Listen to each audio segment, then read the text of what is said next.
Olá, tudo bem? Eu sou o professor Mauro Ebert, professor de História Geral, e dando continuidade à resolução do nosso simulado aqui do Sistema Passe. Questão de número 90. Na época feudal, o mundo terrestre era visto como palco da luta entre as forças do bem e as do mal, hordas de anjos e demônios. Nisso decorria um dos traços mentais da época, a belicosidade. Um exemplo da materialização do espírito bélico medieval é o A. Ora, o texto enfatiza, o texto destaca uma das características da sociedade feudal, da sociedade medieval, que é esse espírito bélico, que é essa belicosidade, né? Ou seja, essa dedicação à guerra, essa grande característica daquela sociedade que foi uma sociedade que se envolveu em muitos conflitos, também em função das invasões bárbaras durante a Alta Idade Média.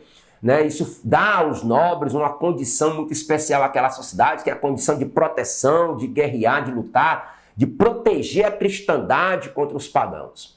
Mas o texto pede, a pergunta quer saber um dos elementos dessa materialização, dessa belicosidade. Veja que o texto vem tratando de uma rivalidade entre o bem e o mal, entre as hordas de anjo versus os demônios. Então, mas a materialização no plano terrêneo dessa belicosidade, nós vamos ter o quê? Em meio à Idade Média, falar dessa materialização da belicosidade é falar das cruzadas, do movimento cruzadístico, do movimento das cruzadas, onde você vai ter essa ideia do bem, os cristãos, contra o mal, os muçulmanos, os infiéis, que haviam dominado a cidade de Jerusalém em meio à Idade Média. Então, essa luta das cruzadas, as cruzadas visto como uma guerra santa, uma guerra religiosa.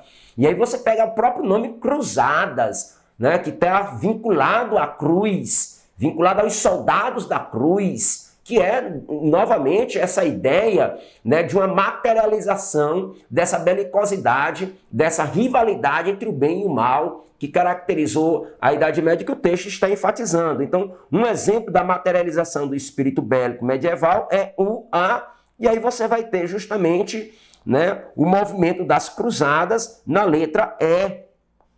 É isso. Continue aqui ligado no Sistema Passe.